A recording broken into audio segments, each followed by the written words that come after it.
திராவிட model என்றால் அது மற்றவர்களுக்கு ரோல் மாடல் என்று சொல்லக்கூடிய அளவிற்கு மிகப்பெரிய அளவிற்கு ஒரு உணர்ச்சியை, ஒரு புதிய அத்தியாயத்தை உருவாக்கிய நம்முடைய சமூக நீதியினுடைய சரித்திர நாயகர் முதல்வர் அவர்களாலே வெளியிடப்பட்ட இந்த மத யானை என்ற அற்புதமான இந்த தேசிய கல்விக் கொள்கை என்ற பெயராலே இருக்கிற ஒரு மனுநீதி கல்விக் கொள்கை. இது அவ்வளவுதானே தவிர இது தேசியத்துக்கு சம்பந்தப்பட்டதில்லை. எனவே தான் ஆரிய கல்விக் கொள்கை என்று சொல்லலாம். அண்மையிலே தேசியம் என்பதற்கே ஆரியம் என்பதற்கு சமமான வார்த்தையாகத்தான் வந்து கொண்டிருக்கிறது. அப்படிப்பட்ட இந்த புத்தகம் இன்றைக்கு இங்கே ஒரு ஆய்வு செய்யப்படக்கூடிய வாய்ப்பாக அமைந்தது. அன்றைக்கு சிறப்பாக நடத்தினார்கள். நல்ல அறிஞர்களை எல்லாம் அழைத்து ஓய்வு பெற்ற உச்சநீதிமன்ற நீதிபதி அவர்களையும், அதே போல் காங்கிரஸ் பேரியக்கத்தில் சமூக நீதியிலே ஆழமான நம்பிக்கை கொண்டவருமான திக்குவிஜயசிங் அவர்களையும், அதே போல் மயில்சாமி அண்ணாதுரை அவர்களையும், நம்முடைய உச்சநீதிமன்றத்தினுடைய மிகப்பெரிய ஓய்வு பெற்ற பிற்படுத்தப்பட்ட சமுதாயத்தை சார்ந்த அருமையான சமூக நீதியில் ஆழமான நம்பிக்கை படைத்த நீதிபதி அவர்களையும் அழைத்து முதல்வர் வெளியிட சிறப்பான ஒரு நிகழ்ச்சி நடந்தது. ஒரு பெரிய அரங்கம், அண்ணா அரங்கத்தில், அண்ணா நூல் அரங்கத்தில் அண்ணா வெளியிட்ட நூல் இன்றைக்கு மக்கள் பதிப்பாக மிக முக்கியமாக இன்றைக்கு இங்கே இந்த யோசனையில் வந்திருக்கிறது. அது மட்டுமல்ல, இன்னும் சிறப்பாக ஒவ்வொரு தோழரும் இதை பரப்ப வேண்டும். அதுதான் மிக முக்கியமானது. இது தமிழிலே அதே விஷயம், அதில் கொஞ்சம் பளபளப்பாக இருந்தது, கொஞ்சம் அடக்கம் அதிகமாக இருந்தது. ஏன்னா முதல்ல வெளியிடும்போது நாங்கள் மற்றவர்களோடு போட்டி போடக்கூடிய அளவுக்கு இன்றைக்கு உயர்ந்திருக்கிறோம் என்று சொல்லக்கூடிய அளவிற்கு இந்த புத்தகம் இது நூலக பதிப்பகம் மாதிரி போட்டார்கள், பரிசு பதிப்பகம் மாதிரி. நான் உடனே அவர் மத்தியில், அமைச்சர் மத்தியில் ஒரு கோரிக்கை வைத்தேன், அதை பற்றி சொல்கிறேன். அப்படிப்பட்ட கோரிக்கையை இங்கு நிறைவேற்றி 2 மொழிகளிலும் இன்றைக்கு இங்கே ஆங்கிலத்திலும் மொழிபெயர்க்கப்பட்டிருக்கிறது. எனவே இது மற்ற மொழிக்காரர்களுக்கு நம்முடைய நிலைப்பாடு என்ன என்று தெரிய வேண்டும். இந்தியாவையே கலக்கப் போகின்ற ஒரு கலக்க போகின்ற ஒரு புத்தகம், சாதாரணமானதல்ல. தமிழ் கூறும் நல்லுலகத்துக்கு இது போதும். ஆனால் அறிவியல் கூறும் நல்லத்துக்கு ஆங்கிலத்தின் மூலம்தான் வரணும். அப்படிப்பட்ட ஒரு அற்புதமான பணியை புயல் வேகத்திலே செய்து முடிக்கிறார். அதுதான் ரொம்ப வேகம். நான் சொன்ன சில நாட்களுக்குள்ளாக இந்த இன்றைக்கே வெளியிடக்கூடிய அளவிற்கு வாய்ப்பை கொடுத்த நம்முடைய ஒப்பற்ற பள்ளி கல்வி அமைச்சர் அவர்கள் வரலாற்றில் இதுவரையில் யாரும் செய்யாத ஒரு அமைச்சர் அந்த கொள்கையை இவ்வளவு தூரம் பரப்பக்கூடிய அளவிற்கு, எதிரிகளுக்கு வாயை அடைக்கக்கூடிய அளவிற்கு, எதிரிகள் திணறக்கூடிய அளவிற்கு ஒரு நல்ல வெறும் மேடை பேச்சு அல்ல, ஆதாரபூர்வமான சான்றாவணங்கள் நம்ம இயக்கத்துக்கே தெரியும். அதில் என்னை போன்ற உங்களுக்கு திராவிடர் கழகம் தெரியும், பெரியார் இயக்கம் ஒரு பெரிய மூட்டையை சொல்லி தான் சொல்லுவார். எந்த ஆராய்ச்சியை பற்றி சொன்னாலும் இந்த பக்கத்தை படுத்து சொல்லுவார்கள். அது மாதிரி ஒரு அற்புதமான ஒரு பெரிய அளவுக்கு மத யானையை பற்றி சொன்னார். அதில் அவர் தேர்ந்தெடுத்த தலைப்பு இருக்க, அது யாருடைய தலைப்பு? மிக முக்கியமாக நம்முடைய எந்த நூற்றாண்டும் கண்டிராத அளவிற்கு செயல்திறன் மிக்க ஒப்பற்ற மானமிகு சுயமரியாதைக்காரர் கலைஞர் தேர்ந்தெடுத்த தலைப்பு. அவர் சொன்ன வார்த்தையிலிருந்து தான் அந்த புத்தகத்துக்கே தலைப்பு தேர்ந்தெடுத்திருக்கிறார். அதுதான் அப்படிப்பட்ட அமைச்சர், பள்ளி கல்வி அமைச்சர், அன்பிற்குரிய அருமை நண்பர், தோழர் என 3வது தலைமுறையை நான் சந்திக்கிறேன். அதுதான் மிக முக்கியம். அதனால் இந்த கொள்கை என்பது ஆயிரங்காலத்து பயிர், எந்த கொம்பனாலும் திராவிடத்தை அசைக்க முடியாது. அதுக்கு தான் அடையாளம். அப்படிப்பட்ட அருமை தோழர் நம்முடைய மாண்புமிகு அமைச்சர் அவர்களே, அதுபோலவே வரவேற்புரை ஆற்றிய திராவிட மாணவர் கழக மாநில செயலாளர் தோழர் செந்தூர் பாண்டியன் அவர்களே, அதுபோல் சிறப்பாக இங்கே சிறப்பாக அடுத்து நன்றி உரை தெளிவுரை கூற இருக்கக்கூடிய திராவிட முன்னேற்றக் கழக மாணவர் அணியினுடைய ஆற்றல் மிகு மாநில செயலாளர் தோழர் வழக்கறிஞர் ராஜீவ்காந்தி அவர்களே, இந்த நிகழ்ச்சியிலே முன்னிலை ஏற்றுள்ள தோழர்கள் தமிழ்கா அமுதரசன் அவர்களே, விகேஜே ராமகிருஷ்ணன் அவர்களே, வானவில் விஜய் அவர்களே, மு இளமாறன் அவர்களே, தொண்டரம் அவர்களே, பூவரசன் அவர்களே, கழகத்தினுடைய துணைத் தலைவர் மானமிகு கவிஞர் கலி பூங்குன்றன் அவர்களே, அதுபோலவே சிறப்பாக இங்கே வருகை தந்துள்ள இயக்கத்தினுடைய பொருளாளர் குமரேசன் அவர்களே, பொதுச் செயலாளர் அன்புராஜ் அவர்களே, சேலவைத் தலைவர் வழக்கறிஞர் வீரமர்த்தினி அவர்களே மற்றும் துணை பொதுச் செயலாளர் பிரின்ஸ் என்ஆர்எஸ் பெரியார் அவர்களே, எங்களுடைய இந்த திடலுக்குரிய சட்டப்பேரவை உறுப்பினர் அருமை தோழர் மாண்புமிகு சட்ட உறுப்பினர் பரந்தாமன் அவர்களே, சட்ட உறுப்பினர் அருமை தோழர் சட்டமன்ற உறுப்பினர் தோழர் சங்கர் அவர்களே, ஆற்றல் மிகு சிறப்பான வகையில் இருக்கக்கூடிய நம்முடைய மாவட்ட செயலாளர் திராவிட முன்னேற்றக் கழகத்தினுடைய மாவட்ட செயலாளர், எங்களுடைய அரசு சிற்றரசு தான் அல்ல என்று பெயரிலே சிற்றரசாக இருந்தாலும் எப்போதும் பேரரசாகவே இந்த ஆட்சி இருப்பதற்கு துணையாக இருக்கக்கூடிய மாவட்ட செயலாளர் அவர்களே மற்றும் தகவல் தொழில்நுட்ப அணி செயலாளர் சேகர் அவர்களே, இணைப்புரையை பற்றி கொண்டுள்ள ராஜா தமிழ்மாறன் அவர்களே மற்றும் நம்முடைய சிறப்பான பொதுமக்கள் பெருமக்கள்னு சொல்லக்கூடிய அளவிற்கு காங்கிரஸ் பேரவையினுடைய அங்கே முன்னாள் பொறுப்பாளர்களும் எந்நாளும் சீரிய பகுத்தறிவாளருமான அருமை ஐயா தோழர் பலராமன் அவர்களே, புலவர் ஆய்வாளர் புலவர் வீரமணி அவர்களே மற்றும் சிறந்த அளவிற்கு கலைஞருடைய சாதனையெல்லாம் எடுத்து சொன்ன எழுத்தாளர் புலவர் முத்துவாசி அவர்களே, இப்படி ஏராளமான எல்லா இளைஞர்கள் கூட்டம் என்னையா மன்னிக்கணும்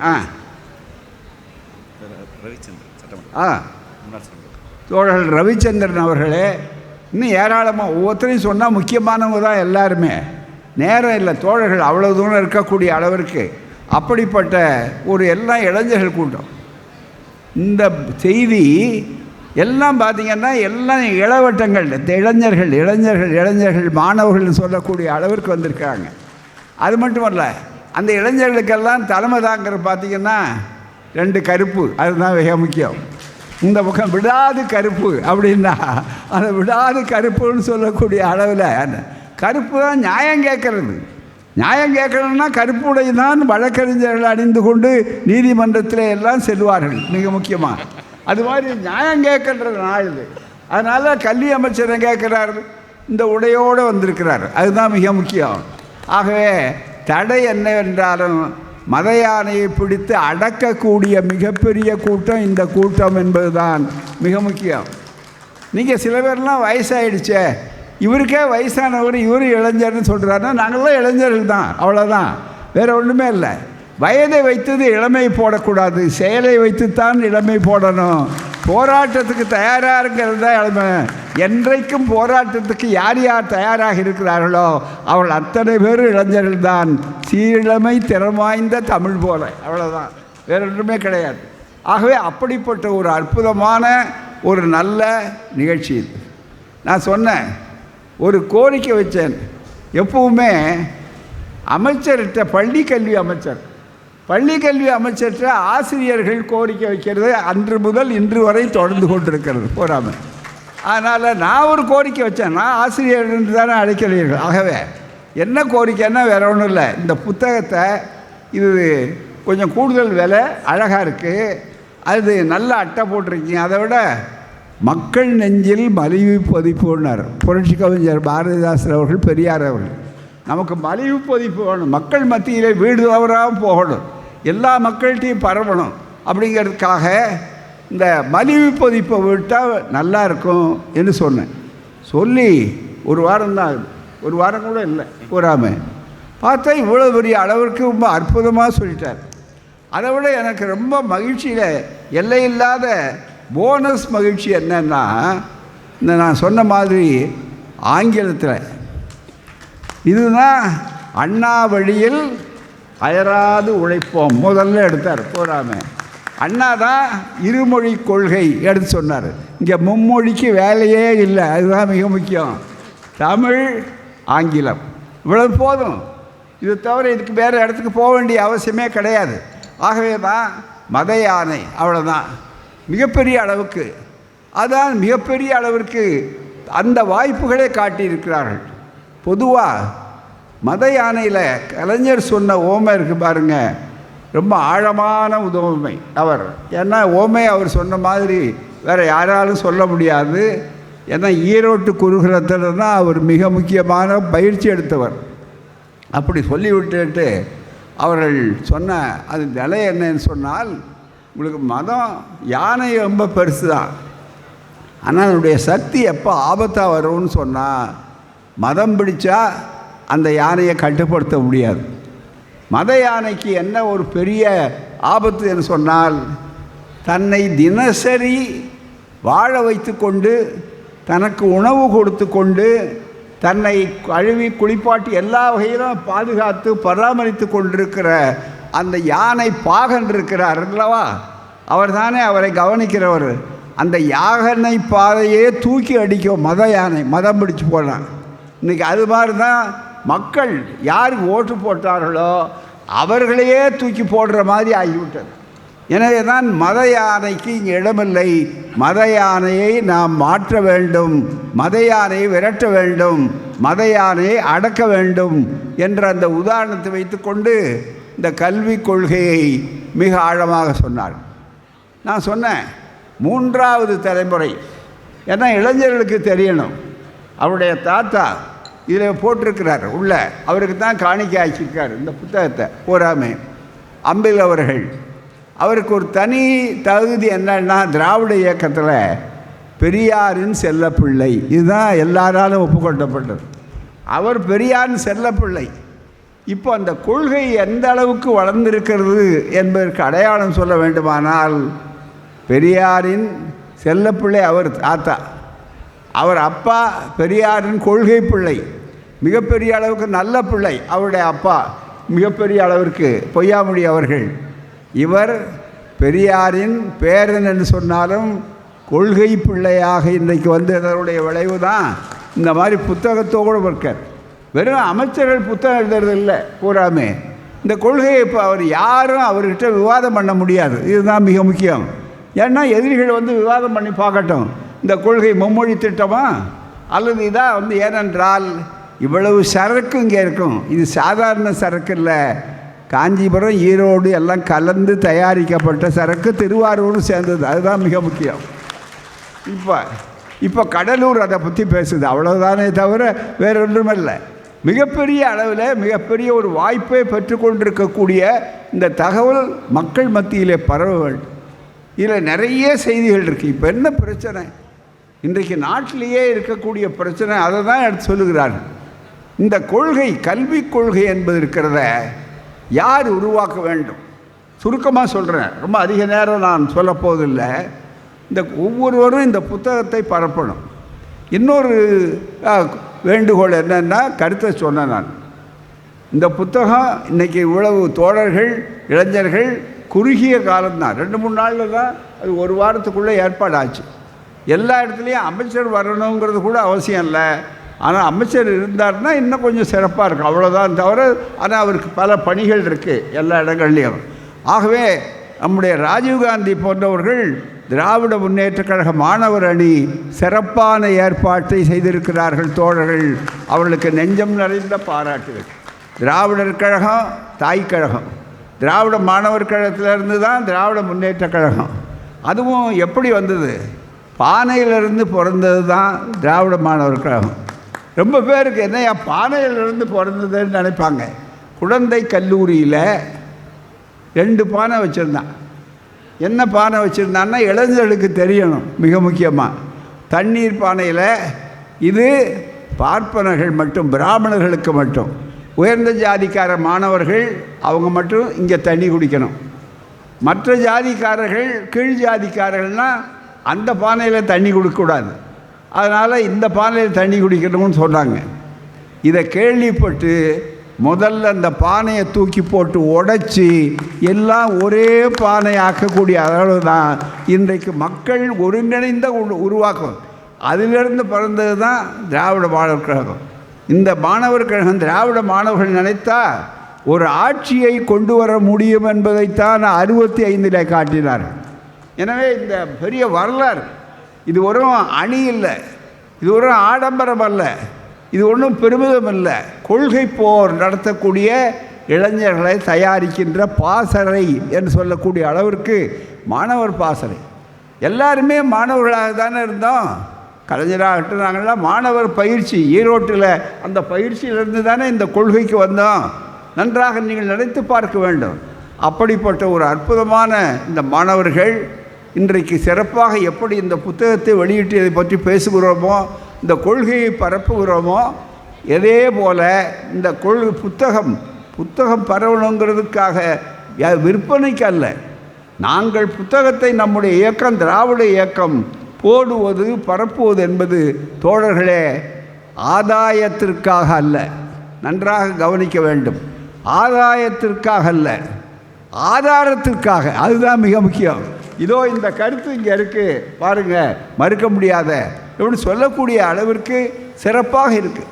இன்றைக்கு எவ்வளோ பெரிய அளவுக்கு இவ்வளவு காலம் நாம் போராடி பல நூற்றாண்டுகளாக நம்மை படிக்கக்கூடாதவளாக்கல, படிக்க முடியாதவளாக மட்டும் இல்லை, நம்ம படிக்க முடியாதவர்கள் அல்ல, படிக்கக்கூடாதவர்கள். ரெண்டுக்கும் வேறுபாடு இருக்குது. மிக முக்கியமாக சூத்திரனுக்கு எதை கொடுத்தாலும் கல்வி அறிவை கொடுக்கக்கூடாது. இது யாருடைய அறிவு? உலகத்தில் அம்பேத்கர் அவர்கள், புரட்சியாளர் அம்பேத்கர் சுட்டி காட்டியிருக்காங்க முகத்தில். மிக முக்கியமாக அம்பேத்கர் அவர்கள் எழுதுகிறார், ஒரு அற்புதமான ஒரு கருத்தை சொல்கிறார். நான் உலக நாட்டில் வெளிநாட்டில் படித்தேன் எல்லாம் மற்ற, ஆனால் உலக நாடுகளில் எந்த நாட்டிலையும் எந்த மதமும் இதுவரையில் படிங்கன்னு சொல்லியிருக்கு. ஆனால் உன்னுடைய மதம், உன்னுடைய சனாதனம், உன்னுடைய வைதீக மதம், உன்னுடைய வேத மதம், உன்னுடைய மிகப்பெரிய அளவிற்கு இருக்கக்கூடிய ஆரிய மதம், இந்த மதம்தான் என்ன சொல்லிட்டு என்றால் படிக்காதேன்னு சொல்லிச்சு. மீறி படித்தா நாக்கரு, காதால் கேட்டால் ஈயத்தை காய்ச்சி ஊற்று எழுதியிருக்கிறார். இந்த புத்தகத்துக்கு உள்ளே வருது அந்த செய்திகள். எந்த ஒரு கல்வி அமைச்சரும் எந்த ஒரு அரசு இதெல்லாம் துணிவாக சொல்லக்கூடிய துணிச்சல் இருக்காது. காரணம், திராவிட மாடல் ஆட்சிக்கு இருக்கிற முதுகெலும்பு வேறு எந்த ஆட்சிக்கும் கிடையாது. இது கொள்கை பாசறையிலே உருவானவர்கள். அப்படிப்பட்ட ஒரு அற்புதமான ஒரு செய்தியில் இந்த மனு தர்மம். இப்போ போராட்டம் என்ன? ஏன் இந்த செய்திகளை மாவட்டந்தோறும் இந்த புத்தக வாய்ப்பை வைத்துக்கொண்டு இளைஞர்களை, மாணவர்களை, பெற்றோர்களை அழைத்து உட்கார வைத்து கொண்டு இவைகளெல்லாம் நாளைக்கு அமலானால் இந்த ஆட்சியை ஒழிக்க வேண்டும் என்று சொல்லுகிறார்களே, இந்த ஆட்சியை போக்கடிக்க வேண்டும் என்று சொல்லுகிறார்களே, அதற்கு சில பேர் அடமான சக்திகள் தங்களை அடிமைகளாக்கி கொண்டிருக்கிறவர்கள் ஒத்து உதுகிறார்களே, அதற்காக அங்கே போய் சரணாகதி அடைந்திருக்கிறார்களே, இதனால் என்ன ஆகும்? எங்களுக்கா நட்டம்? மக்களுக்கு அல்லவா நட்டம்? எதிர்கால பிள்ளைகளுக்கெல்லாம் நட்டம். மிக முக்கியமாக எண்ணி பாருங்கள், இந்த திராவிட இயக்கம் இல்லாவிட்டால் என்ன ஆகும் என்பதை மக்களுக்கு விளக்க வேண்டும். அது வெறும் அரசியல் பிரச்சாரம் அல்ல, அது ஒரு சமுதாயத்தை, ஒரு இனத்தை, ஒரு கலாச்சாரத்தை ஒரு பாதுகாக்கின்ற மிகப்பெரிய செய்தி. ஆகவே தான் ஒவ்வொரு மாவட்டத்திலும் 28 மாவட்டம் இருக்கிறது என்றால் அந்த மிகப்பெரிய அளவிற்கு அதிகார மாவட்டம் தான் புது மாவட்டங்கள் சேர்ந்திருக்கு. ஆகவே எல்லா மாவட்டத்திலும் முக்கியமான நகரங்களில் இது மாதிரி கூட்டங்கள் வந்து இந்த மத யானைங்கிற புத்தகத்தை தெளிவாக இந்த புதிய கல்விக் கொள்கை என்பது எவ்வளவு நாசம் பண்ணும் அப்படின்னு சொல்லக்கூடிய அளவுக்கு அதில் கல்விக் கொள்கையே இல்லை. கல்வி அறிஞர்கள் ஒரே ஒரு கேள்வி கேளுங்க, இதுவரையில் எந்த கல்வி திட்டத்தை உருவாக்குவது எந்த நாட்டில் இருந்தாலும் அவர்கள் கல்வி அறிஞர்கள் உருவாக்குவார், அதை அமைச்சர்கள் மற்றவர்கள் ஆளுபவர்கள் செயல்படுத்துவார்கள். ஆனால் இங்கே அந்த நிலை இல்லையே. இது முழுக்க முழுக்க யாரால் தயாரிக்கப்பட்டது எழுதுகிறார். ரொம்ப அந்த ரகசியத்தை உடைச்சி காட்டியிருக்கார். நல்ல புள்ளிவரத்தோடு எடுத்து மிக முக்கியமாக எடுத்து சொல்லக்கூடிய அந்த வாய்ப்பை எடுத்து இங்கே எடுத்து காட்டுகிறார்கள். மிக முக்கியமாக இந்த புத்தகத்தில் இருந்து சொல்ல வேண்டுமானால் எத்தனை அமைப்புகள், இதில் யார் தயாரித்தார்கள், இதற்கு முக்கியமாக இருப்பது ஆர்எஸ்எஸ். முழுக்க முழுக்க ஆரியம் சுயமரியாதை இயக்கத்தினுடைய 100 நிறைவு இந்த ஆண்டு. அதை அழகாக சொன்னார் அமைச்சர் அவர்கள். எண்ணி பாருங்கள், இந்த 100 ஆண்டில் இன்னொரு 100 ஆண்டு இதே காலத்தில் உருவாக்கப்பட்டது ஆர்எஸ்எஸ். என்ன அமித்ஷாக்கள் சொல்லலாம், ஆங்கிலம் பேசினால் வெட்கப்படுகலாம், நாங்களெல்லாம் ஆங்கிலம் இல்லாமல் சமஸ்கிருதத்தையே எல்லாம் செய்யலாம் என்றெல்லாம் அவர் சொல்லலாம். ஆனால் ஒரே ஒரு கேள்வி, அவர் வந்த கட்சிக்கும் அவருக்கு உத்தரவு போடுற கட்சிக்குமே 3 எழுத்து ஆங்கிலம் தான். அதில் ஒரு சந்தேகமே இல்லை. அந்த இயக்கத்துக்கு பேரே ராஷ்ட்ரிய சுய சேவக ராணா சூனா சேனான்னு சொல்ல முடியாது பூராமே. மிக முக்கியமாக அதை சொல்லும்போது அவர் என்ன சொல்கிறார், ஆர்எஸ்எஸ் என்று தான் சொல்கிறீங்க. அப்போ அது இங்கிலீஷ் இல்லையா? அது அவள் சொன்னால் மட்டும் உயருது, இவாள் சொன்னால் மட்டும் கூடாது. இதுதானா உங்கள் அளவுகோல்? அதனால தான் சொன்னார், ஒரு குலத்துக்கு ஒரு நீதி, அதுதான் மனுநீதி, வேறு ஒன்றும் இல்லை. ஆகவே அந்த அடிப்படையில் வருகிற போது இந்த கல்வி எழுதுகிறார். நிறைய செய்திகள் புத்தகத்தை படிக்கணும். நீங்கள் அது சொல்லும்போது இந்த பிரச்சாரம் படிக்க அந்த கல்வியை மிக திட்டத்தை உருவாக்கியது கல்வி அறிஞர்கள் கிடையாது. முதல்ல ஒரு கூட்டம், அவர் தமிழ்நாட்டிலேருந்து கும்பகோணத்திலேருந்து போனவர் தான். அதெல்லாம் எப்படி வந்தார்கள், என்ன விவாதம் பண்ணார்கள்னு உள்ளே சொல்கிறார் மிக தெளிவாக. விவாதம் பண்ணி முடித்த உடனே அவர்கள் எல்லாரும் யார் யார் சொன்னார்களோ அத்தனைக்கு பிறகு அந்த கல்வி திட்டம் உருவாகுது. அதுக்கப்புறம் ஆர்எஸ்எஸ் இன்றைக்கு கூட என்ன, தமிழ்நாடு தவிர மீதி இடங்கள், அதுவும் அங்கே ஆளுநர் பொறுப்பில் நேற்று வரையிலே ஒரு அடாவடித்தனத்துக்கு ஆளுநர் இருக்கக்கூடிய அமைப்பில் துணைவேந்தர்கள் என்று சொன்னால் ஆர்எஸ்எஸ் கார்டு ஹோல்டரா, ஆர்எஸ்எஸ் அட்டை வச்சுருக்காரா, இதுதான் அங்கே மிக முக்கியம். இது இந்தியா பூராவிலையும் வேறு எந்த தகுதி இருக்கல்ல, அதுதான் மிக முக்கியம் என்று சொன்னார்கள். எனவே கல்வியை காவிமயமாக்க வேண்டும் என்று சொன்னார்கள். கல்வியை நியாயமாக அறிவியல் மதப்பான் ஆக்க வேண்டும் என்பதுதான் திராவிட கருத்தியல், வேறு ஒன்றுமே இல்லை. அந்த அடிப்படையில் இங்கே தெளிவாக எடுத்து சொல்லக்கூடியது எது அமைப்புகள். ஏன் இன்றைக்கி சமஸ்கிருதம் சமஸ்கிருதம் என்று சொல்லிக்கொண்டு இவ்வளோ தூக்கி கொண்டிருக்கிறார்கள்? 14 அத்தியாயங்கள், அதில் ஒவ்வொன்றும் தனித்தனியாக ஆதாரங்கள் சொல்லி வச்சுருக்கிறார். ஒவ்வொன்றும் பார்த்திங்கன்னா ஒவ்வொரு நாள் பிரசங்கம் பண்ணலாம். பழைய காலத்தில் பாரத பிரசங்கம் 18 நாள் பண்ணுவான். இப்போ அப்படி இல்லை, அவ்வளவு தெளிவான செய்திகளை இதுக்குள்ளே எடுத்து சொல்லக்கூடிய அளவிற்கு இந்த வாய்ப்பை பயன்படுத்தி கொடுத்துக்கிறார்கள். ஆர்எஸ்எஸ் உடைய துணை அமைப்புகளாக கல்வித்துறையில் வச்சுருக்க, கல்வித்துறையில் மட்டும் மீதி துறை 34 தொகுதி இருக்குது. அதனுடைய ஒரு பிரிவு தான் பிஜேபிங்கிறது, அரசியல் பிரிவு. இளைஞர்கள் இந்த ஆபத்தை தெரிந்து கொண்டு, அந்த மத யானை எப்படிப்பட்டது, ஒரே மதம் எங்கள் மதம், அதுதான் வைதிக மதம், வேத மதம், ஒரே மொழி சமஸ்கிருதம், ஒரே கலாச்சாரம் சமஸ்கிருத கலாச்சாரம். நாடு எப்படி இருக்கணும், இது மதச்சார்பற்ற நாடாக இருக்கக்கூடாது, செக்குலர் ஸ்டேட்டாக இருக்கக்கூடாது, இது சோஷியலிஸ்ட் ஆட்சியாக இருக்கக்கூடாது. நேற்று வரையில் சொல்லுகிறார்களே. அதனால தான் இப்போ என்னாச்சு, நகர்ந்திருந்து இப்போ காங்கிரஸ் தலைவர் ராகுல் காந்தி அவர்கள், இங்கே ராஜீவ் காந்தியே நம்மகிட்ட தான் இருக்கார், அதில் ஒன்றும் சந்தேகமே இல்லை. ராகுல் காந்தி அவர்கள் தெளிவாக இந்த நாள் ஒரு பதிவு போட்டிருக்கிறார். அந்த பதிவில் ஒரு செய்தியே வந்திருக்குது. ஏன்னா இந்த கொள்கை தமிழ்நாட்டில் மட்டும் இருக்குன்னு நினைக்காதீங்க, இந்தியா பூராவும் ஆளும், இந்தியா பூராவில் உலகம் பூராவுமே இந்த கொள்கைகள் அனைவருக்கும் அனைத்தும் சொல்லக்கூடிய அளவிற்கு ஆகும் என்பதற்கு அடையாளமாக இங்கே இருக்கக்கூடிய அமைப்புகளில் இந்த கல்வி அமைப்புகள் எப்படி வச்சுருக்காங்க, யாரை கலந்து பேசுகிறாங்கங்கிறதுக்கு ஒன்றும் வாயில் நுழைய முடியாத அகில பாரதிய வித்யார்த்தி பரிஷத் ஏபிவிபி அப்படின்னு அதுவும் சொல்லுவான். அது கொடுத்து அகில வித்யார்த்தி பரிஷத்துன்னு யாராவது வாயில் நுழையுதா? இப்போ என்ன சொல்கிறான், ஆங்கிலத்தையே விரும்பாத அவர்கள் அதை அடையாளம் காட்டுகிறது ஏபிவிபி, அவ்வளோதான். தவிர அதை சொல்லிவிட்டு அதுக்கே உனக்கு ஆங்கிலம் தான் பயன்படுதே தவிர வேறு கிடையாது. மிக முக்கியமாக அந்த அளவிற்கு இருக்கக்கூடிய வித்யா பாரதி, அகில பாரதிய சிக்ஷா சன்ஸ்தான் பூராமே. அதுக்கு அடுத்தது சிக்ஷா சன்ஸ்கிருதி உத்தன் நியாஸ் பூராமே. மரபிலடிகள் சொன்னார், ரொம்ப நேரம் சமஸ்கிருதத்தை பற்றி பேசினா அடிவயிறு வலிக்க ஆரம்பிக்கும், மிக முக்கியமாக மற்றவர்கள்லாம் மருத்துவமனைக்கு போகணும்னு எழுதினார். அண்ணா வந்த உடனே பாடமாக இருந்தது அது எஸ்எஸ்எல்சியில் அந்த ஆண்டு. அதுக்கு முன்னாலேயே பாடத்தை எடுத்துட்டாங்க. உடனே அண்ணாகிட்ட போய் புகார் பண்ணாங்க, பார்த்திங்கன்னா திராவிட ஆட்சி வந்த உடனே சமஸ்கிருதத்தை பற்றி இவ்வளோ மோசமாக எழுதுனாங்கன்னு. இல்லையா, நாங்கள் எழுதலை, அது மரபிலடிகளார் எழுதுந்து, தமிழ் ஆராய்ச்சி பண்ணவர், சமஸ்கிருதம் உள்ளவர் அப்படின்னாங்க. என்னென்னவோ தலைகள் நின்று பார்த்தாங்க. ஏன்னா இளைஞர்கள் 50 வருஷத்துக்கு முன்னால் நடந்தது தெரியாது பல இளைஞர்களுக்கு, அவங்களுக்கு தெரியணுங்கிறதுக்காக நான் சொல்கிறேன். உடனே எல்லாரும் எழுதுனாங்க அண்ணாவை பார்த்து, ஆஹா இது நீங்கள் எப்படியும் உயர்ந்தவர், நீங்கள் ரொம்ப கண்ணியமானவர், எனவே இந்த திட்டத்தை பாடத்திட்டத்தை எஸ்எஸ்எல்சி டெக்ஸ்டிலிருந்து எடுத்துடணும்னு சொன்னார்.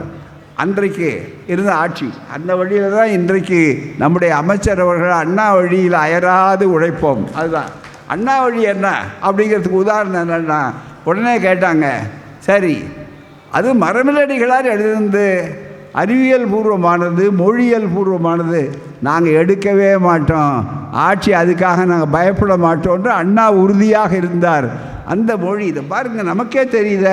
சொன்ன உடனே சிக்ஷா சன்ஸ்கிருதி உத்தன் நியாஸ் அகில பாரத இதிகாஸ் சங்கலன் யோஜனா சமஸ்கிருத பாரதி விஞ்ஞான் பாரதி அகில பாரதிய சாகித் பரிஷத் சிக்ஷா பச்சாவோ आंदोलन अखिल भारतीय राष्ट्रीय शैक्षिक शिक महासंघ संसार 10 संसार பாரதி பாரதிய சிக்ஷா மண்டல். இந்த 11ம் படித்தா யாராவது அங்கே உட்காந்து கேட்குறவர், ஆசிரியர் நல்லா தானே இருந்தார், என்னையே ஆச்சு இவருக்கு அப்படின்னு சொல்லக்கூடிய அளவுக்கு, வீரமணி நல்லா தானே இருந்தார், என்ன ஆச்சு அவருக்கு என்று சொல்லக்கூடிய அளவுக்கு சந்தேகம் வரும். அப்படிப்பட்ட மொழி வளம், அப்படிப்பட்ட இவர்கள் இன்றைக்கு என்ன நினைத்து கொண்டிருக்கிறார் அவர்கள் பார்த்து முடிவு பண்ணிவிட்டு அதில் கைது போட சொன்னாங்க. ஒரே ஒரு மிக முக்கியமான ஒரே ஒரு கல்வி நிபுணர் கடைசியில், அதுவும் பேரளவுக்கு, அதுவும் ஆர்எஸ்எஸில் வந்தவர், ஏஐசிடியில் இருந்தவர், அவ்வளோதான். இந்த விவரங்கள் எல்லாவற்றையும் இங்கே ரொம்ப தெளிவாக எடுத்து சொல்லியிருக்கிறார். எனவே நன்றாக புரிந்து கொள்ளணும், நம்முடைய இந்த கல்விக் கொள்கை என்பது இருக்கிறத எல்லாருக்கும் எல்லாம் அப்படிங்கிறது நம்முடைய கொள்கை. ஆனால் இன்னாருக்கு இதுதான் படிக்காதே படிக்காதே இப்படி சொன்னது உண்டா? அதுதான் அம்பேத்கர் கேட்டார். உலகத்தில் எந்த மதம் எந்த நாடு படிக்காதேன்னு தண்டனை கொடுக்குது? மிக முக்கியம், பெண்கள் படிக்காத இன்னும் மோசம், அறவே படிக்க முடியாதுன்னு சொன்னார்.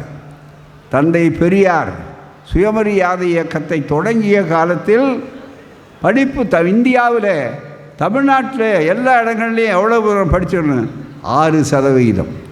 100க்கு பேர் 6 பேருக்கு தான் எழுத படிக்க தெரியும். அதுவும் அவங்களாம் பட்டதாரிகள் இல்லை, மாறாக லிட்ரேட்ஸ், கையெழுத்து போட தெரியும், அவ்வளோதான். அதாவது ரேகை வைக்காமல் கையெழுத்து போட தெரியும்.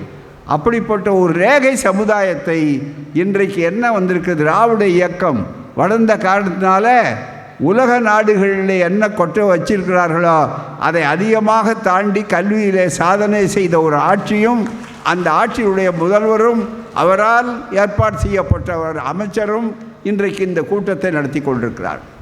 எனவே எல்லாருக்கும் எல்லாம் உங்களுக்கு தெரியணும், இளைஞர்களுக்கு தெரியணும். திடீர்னு வரல, இப்போ வேகமாக நேராக கத்திப்பாராவுக்கு மேலே அங்கே பாலம் இருக்குது பாருங்கள், மேம்பாலம் சுற்றி சுற்றி வர்றது. அந்த மேம்பாலத்தில் போன உடனே கார்கள் அது பாட்டுக்கு தடை இல்லாமல் போகுது. எப்போ அதனுடைய பெருமை எப்போ தெரியும்? பழைய சாலையில் பயணம் பண்ணவர்களுக்கு தான் தெரியும், மிக முக்கியமாக. ஆகவே அதன் வரலாற்றை எண்ணி பார்க்கணும். ஒரே ஒரு கேள்வி, இந்த இயக்கம் இல்லாவிட்டால் என்ன ஆகும்? இன்றைக்கு உலகம் பூரா போகிறோம், நம்ம ஆட்கள் உலகத்திலேருந்து வரவேற்கிறாங்க எல்லா இடங்கள்லையும். அமைச்சர் ஜப்பானுக்கு போகிறார், அதே மாதிரி மற்றவர்கள் போகிறோம். அண்மையில் ஆஸ்திரேலியாவில் கூட்டம் பேசி முடித்தோம், பெரியார் அண்ணா விழா எல்லாமே. அது முடித்த உடனே எங்களுக்கே தெரியாது, ஆச்சரியம். அங்கேருந்து படித்து நம்ம தோழர்கள் பெரிய நிலையில் இருக்காங்க. அவங்க கூட்டம் முடித்த உடனே எல்லாரும் அப்படியே நில்லுங்கன்னாங்க. எங்களுக்கு புரியல, கூட்டம் முடிஞ்சாது போச்சே, ஏன் என்ன சொல்கிறாங்கன்னு கேட்ட உடனே தமிழ்நாட்டில் மும்மொழி கொள்கைன்னு, தமிழ்நாட்டு மும்மொழி கொள்கையை நாங்களோ எங்கள் வாரிசுகளோ ஏற்க மாட்டோம்னு சொல்லி அங்கே இருக்கிற கிளர்ச்சி பண்ணுறார், உணர்ச்சியை சொல்கிறார். நாங்கள்லாம் 2 மொழி படிச்சுட்டு தான் ஏன் உலகத்தில் வந்திருக்கிறோம், மும்மொழிக்கு என்ன அர்த்தம் ஏன் என்று சொல்கிறார்கள். அந்த மும்மொழி என்னவென்றால் முழுக்க முழுக்க சமஸ்கிருத திணிப்பு. ஒரு கலாச்சாரம், வெறும் மொழி பிரச்சனை அல்ல நண்பர்களே, இது ஒரு பண்பாட்டு படையெடுப்பு. அந்த பண்பாட்டு படையெடுப்பு தான் ரொம்ப ஆபத்தானது. எனவே தான் அந்த பண்பாட்டு படையெடுப்பை எதிர்த்து இப்படிப்பட்ட பல நூல்கள் வர வேண்டும். மத யானைகளை விரட்டுவோம், மத யானைகளுக்கு இங்கே இடம் கிடையாது என்று சொல்லக்கூடிய அளவிற்கு அந்த வாய்ப்புகள் இப்போ இருக்கிற அரசியல் இருக்கிறதே, இது வெறும் அரசியலுக்கு அல்ல, பதவிக்கு அல்ல. இளைஞர்கள் நன்றாக தெரிந்து கொள்ளணும். இப்போ ரொம்ப சுருக்கமாகிடுச்சு. இது 2 தான், இந்த 2 தான் அரசியல், வேறு ஒன்றும் கிடையாது. கான்ஸ்டியூஷன் இது அம்பேத்கர் அவர்களாலே ஜனநாயக ரீதியாக இதுலேயும் பார்ப்பனாதிக்கம் உள்ள பூந்தது, அது வேறு விஷயம். இந்த அதையெல்லாம் தாண்டிட்டு இதை எழுதியிருக்கிறார். ஏன் அவர்கள் விரும்பலை? அந்த பிரியாம்பிள் அதில் பீடிகையில் என்ன எழுதியிருக்கிறாங்க, 5 வார்த்தை இதுதான் அவனை உறுத்துது. இந்த கொள்கை பீடிகை, வி தி பீப்புள் ஆஃப் இந்தியான்னு ஆரம்பிக்கிறாங்க. இது யாருக்கு கொடுத்தது? மக்கள், இந்திய மக்களாகிய நமக்கு நாமே வழங்கி கொண்டது. அதன்படி உச்சநீதிமன்றம் இப்போ சொல்கிறாங்க, நல்ல தலையில் குட்டி சொல்கிறாங்க, சொல்ல வேண்டியவர்களுக்கு சொல்கிறாங்க. என்னன்னா, நாடாளுமன்றத்துக்கு அதிக சக்தி இருக்கிறதா, அரசியல் சட்டத்துக்கு இருக்கிறதா என்றால் நீங்கள் நினைப்பதைப் போல ஒன்றிய அரசில் இருக்கக்கூடியவர்கள் பொறுப்பாளர் சில பேர் அர்த்தமில்லாமல் பேசியதற்கு பதில் சொல்கிறார். உச்ச நீதிமன்ற நீதிபதி சொல்கிறார், தலைமை நீதிபதி, நாடாளுமன்றம் பெருசல்ல, அதற்கு பதிலாக இந்திய அரசியல் சட்டமே பெரிது. இதுதான் எல்லாத்துக்கும் சொல்கிறார். ஏன் இதை மதிக்கிறாங்க? இந்திய அரசியல் சட்டம் இருக்கக்கூடாது, அதுக்கு பதிலாக மனு தர்மம் வரணும். இதுதானே போராட்டம், இதுதானே போராட்டம். ஏன் திமுக ஆட்சி இருக்கக்கூடாது? ஏன் கூட்டணியே பலமாக இருக்கக்கூடாது? அவர் சொல்வதனுடைய நோக்கமெல்லாம் இந்த ஆட்சி இருந்தால் எல்லாரையும் படிக்க சொல்கிறாங்க. அது மட்டும் இல்லை, பெண்கள் படிக்கிறாங்க. வரலாற்றிலேயே பெண்கள் படிக்கிறதுங்கிறது சாதாரணமானது அல்ல. மிக முக்கியமாக படிக்கிற பெண்களை ஊக்கப்படுத்துகிறாங்க. படிப்படியாக வந்தது.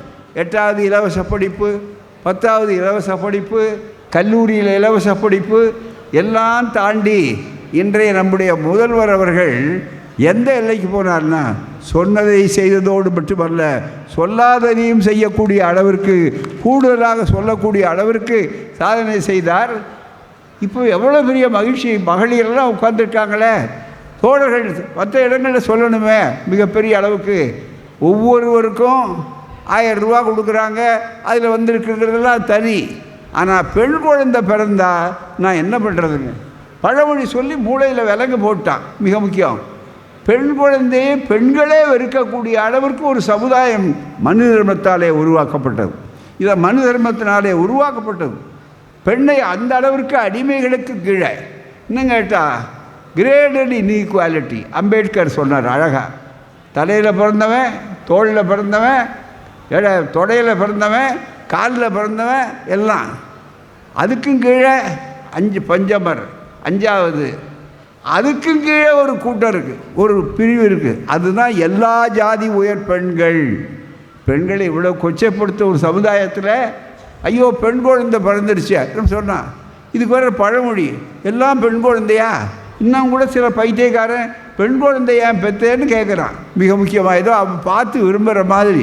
மிக முக்கியமாக அந்த அளவுக்கு வாய்ப்பு இருக்கும்போது அந்த மக்களை மாற்றிய ஆட்சி இன்றைய திராவிட ஆட்சி, திராவிட மாடல் ஆட்சி. இன்றைக்கி குழந்தை பள்ளிக்கூடத்தில் கல்லூரியில் படி, அது 8வது வரையில் படித்தாலே உனக்கு கல்யாணத்தில் பரிசு கொடுக்குறோன்னு கலைஞர் ஆரம்பித்தார். முதல்ல 5வதுன்னாங்க, அப்புறம் 8வதுன்னாங்க, அப்புறம் 10வதுன்னாங்க. இப்போ கல்லூரிக்கு கல்லூரிக்கு போனால் உங்களுக்கு அங்கே இலவசம் இருக்கிறது மட்டுமல்ல, 1000 ரூபாய் ஒவ்வொரு பெண் குழந்தைக்கும் வருமென்னு சொல்லி ஒவ்வொரு வீட்டுக்கு வருது. இந்த 5 பொம்பளை பிள்ளை பெற்றா அரசனும் ஆண்டி ஆவான்னா, இப்போ ஆண்டி ஆக வேண்டிய அவசியமே இல்லை, யாரும் போண்டி ஆக வேண்டிய அவசியம் இல்லை. இங்கே ஒருத்தர் இருக்கார், மறுபடியும் சொல்லுவான் பாருங்க, நம்மால் கிராமத்தை சொல்லுவான், மேலே ஒருத்தர் இருக்கார் பார்த்துக்குவார். அந்த மேலே ஒருத்தர் இருக்கார், அவர் எங்கே இருக்கார்? கோட்டையில் இருக்கார். அதுதான் மிக முக்கியம். அவர் பார்த்துக்கிறார். வேறு யாரையோ பார்த்தா இல்லாத ஆளை போய் தேடிக்கிட்டு இருக்கிறார் பூராமே. ஆனால் இவர் தான் வந்து எல்லா பிள்ளைகளுக்கும் வரணும். அது மட்டும் இல்லை, பள்ளி கல்வி அமைச்சர் ஜம்முன்னு வந்து உட்காந்துருக்கார் இப்போ ரொம்ப வேகமாக. என்னன்னா எங்களுக்கெல்லாம் கூட மகிழ்ச்சி. என்ன சொன்னால் எல்லாருக்கும் காலை உணவு அதுதான் காலை உணவு. இந்த சிறு குழந்தைகளுக்கு தாய்மார்களுக்கு தெரியும். இந்த ஏன் அழிக்கணும்னு சொல்கிறான், ஏன் இந்த கொள்கையை கொண்டு வந்து உள்ளே விடுறா, ஏன் மத யானை உள்ளே வருது, இதை நல்லா எடுத்து சொல்லணும் இளைஞர்கள் நீங்கள் மற்றவர்கள் மத்தியில். அப்படி வரும்போது அங்கே வந்து என்ன மிகப்பெரிய அளவில் அந்த வாய்ப்புகள் சொன்னால், இங்கே பழமொழி வச்சுட்டான், 5 பிள்ளை பார்த்தா அரசனும் ஆண்டியாவான். இப்போ அப்படி இல்லை, தாராளமாக 5 பேருக்கும் 1000 ரூபா 5000 ரூபா அது தானாகவே போய் கிடைக்கக்கூடிய அளவில் இருக்கும். படிக்கிறார்கள் பெண்கள், மகிழ்ச்சியாக இருக்காங்க. புரட்சி கவிஞர் பாரதிதாசன் இன்றைக்கி இருந்தார்னா கவிதையை மாற்றி எழுதுவார். என்ன மாற்றி எழுதுவார்? தலைவாரி பூச்சி ஊட்டி உன்னை பாடசாலைக்கு போய் என்று சொன்னாடு உன்னை சிலை போல் ஏனங்கு நின்றாய், நீ சிந்தாத கண்ணீரை ஏன் சிந்துகின்றாய்ன்னு சொன்னார். ஏன்னா பள்ளிக்கூடத்துக்கு போகிறதுக்கு யோசனை பண்ணிச்சு, எவ்வளோ செய்யும். அப்போ பெண்கள் சாப்பிட்றதுக்கு மறுத்தாங்க, ஓடி ஊட்டி கொண்டிருந்தார்கள் தாய்மார்கள் பூராமே. ஆனால் இன்றைக்கி அப்படி இல்லையே. பள்ளிக்கூடத்தில் உணவுன்னொடனே மாணவர்கள் மத்தியில் சொல்கிறாங்க, எல்லா மாணவர்களும் ஒன்றா உட்காந்து சாப்பிட்றாங்க. அங்கே பார்க்கணுமேங்கிறதுக்காக அவசரப்பட்டு பிள்ளைங்க தானே ஓடுறாங்க என்று கேட்கக்கூடிய அளவிற்கு இந்த சமுதாய மாற்றத்தை செய்தது எது? திராவிட மாடல் ஆட்சி. அதற்கு காரணமான தலைவர் யார்? அறிவாசான் தந்தை பெரியார், பகுத்தறிவு பகலவன். அவரால் உருவாக்கப்பட்ட அண்ணா, கலைஞர், இன்றைய முதல்வர் என்று பாரம்பரியமாக வரக்கூடிய அளவிற்கு இந்த வாய்ப்புகள் பெருகி கொண்டிருக்கிறது. இந்த கல்வியை ஒழிக்கணுங்கிறது தான் இந்த கல்வி திட்டம். மத யானை அதுக்கு தான் உள்ளே போகக்கூடிய அளவில் இருக்குது. இந்த வாய்ப்புகளை எடுத்து தெளிவாக சொல்ல வேண்டும். இந்த நூல், இந்த புத்தகம் மிக முக்கியம். புத்தகம் அது கூட நூல்னு சொன்னாலே கொஞ்ச நேரம் சிக்கல், அதுதான் மிக முக்கியம். நூல்களால் ஏற்பட்ட சிக்கலை இந்த புத்தகம் என்ற இந்த நூல் அதை ரொம்ப சிறப்பாக இருக்கக்கூடிய அளவிற்கு இந்த வாய்ப்புகளை இங்கே அருமையாக உருவாக்கி கொடுத்திருக்கிறார். எனவே இந்த கருத்துகள் பரவ வேண்டும், தெளிவாக இந்த எண்ணத்தை மாற்ற வேண்டும். இன்றைக்கு இதுதான் இந்த அரசியல் சட்டம். ஏன் இந்த அரசியல் சட்டத்தை வெறுக்கிறாங்க? அங்கே சொன்னபோது மிக தெளிவாக sovereign socialist secular democratic republic, இதுதான் இதில் முகவுரையில். அதாவது முழு இறையாண்மை.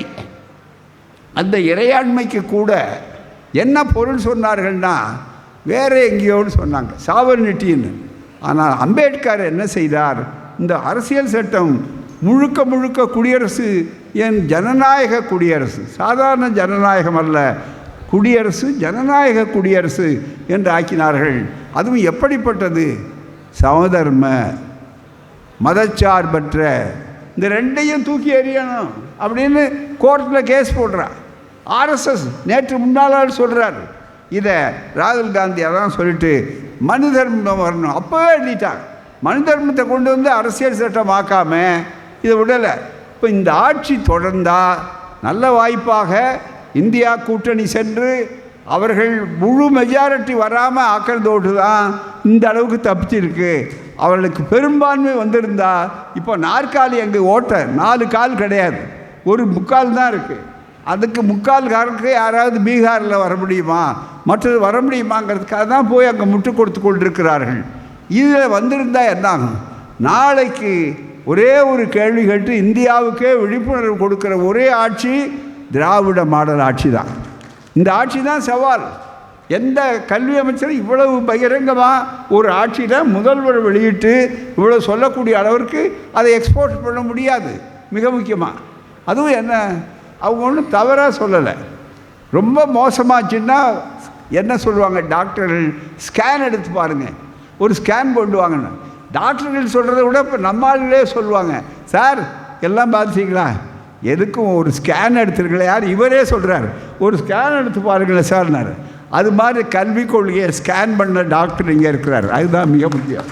அந்த கொள்கையை மிக முக்கியமாக எடுத்து மக்கள் மத்தியில் எடுத்து சொல்லக்கூடிய வாய்ப்பை உருவாக்குகிறார்கள். எனவே இந்த ஆட்சி பாதுகாக்கப்பட வேண்டும்.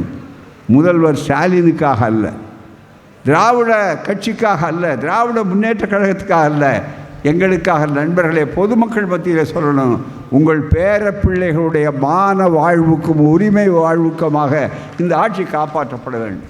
கல்வி தானே கண்ணு, கல்வி கண் அப்படி சொல்லி எல்லாருக்கும் கொடுக்கணும் அப்படின்னு சொன்னார்களே, அந்த கண்ணையே இவர்கள் கூடாதுன்னு சொல்லக்கூடியது தானே உன்னுடைய ஆரியம், அதுதானே உன்னுடைய வைதிகம், அதுதானே உன்னுடைய மனு தர்மம். ஆகவே நான் இவைகளை மாற்ற வேண்டுமானால் மக்கள் மத்தியிலே துணிந்து இதை மக்கள் மன்றத்துக்கு கொண்டு போகணும். தேர்தல் விடாமல் செய்யுங்க. நிச்சயமாக யார் எவ்வளவு தூரம் வந்தாலும் அவர்களால் அசைக்க முடியாது. சும்மா விலைக்கு வாங்கிட்டு போனாங்க, இது ஒன்றும் புதுசு இல்லை. ஊடகங்கள் அவர்கள் வசம் இருக்குது, மற்ற வாய்ப்புகள் இருக்குன்னு அதை பற்றி கவலைப்படாதீர்கள். மக்கள் மத்தியில் சொல்லணும். அதுக்குரிய ஆயுதங்கள் வேணும்னா மத யானை, இதுதான் போர் ஆயுதங்கள், பிரச்சார களங்களுக்கு ஆயுதங்கள். எனவே இது புத்தகம் வாங்குகிற விஷயம் இல்லை, புத்தி வாங்கிறது, அதுதான் மிக முக்கியம். எனவே தான் இது புத்தகம் வாங்காதீர்கள், புத்தியை வாங்குங்கள், புத்தியை கொள்முதல் செய்யுங்கள். ஏனென்றால் இந்த செய்தி இருக்க, இது சில பேர் உத்தியை கையாளுறான், ஆனால் இது முழுக்க புத்தியை நம்பிக்கொண்டிருக்கிறது.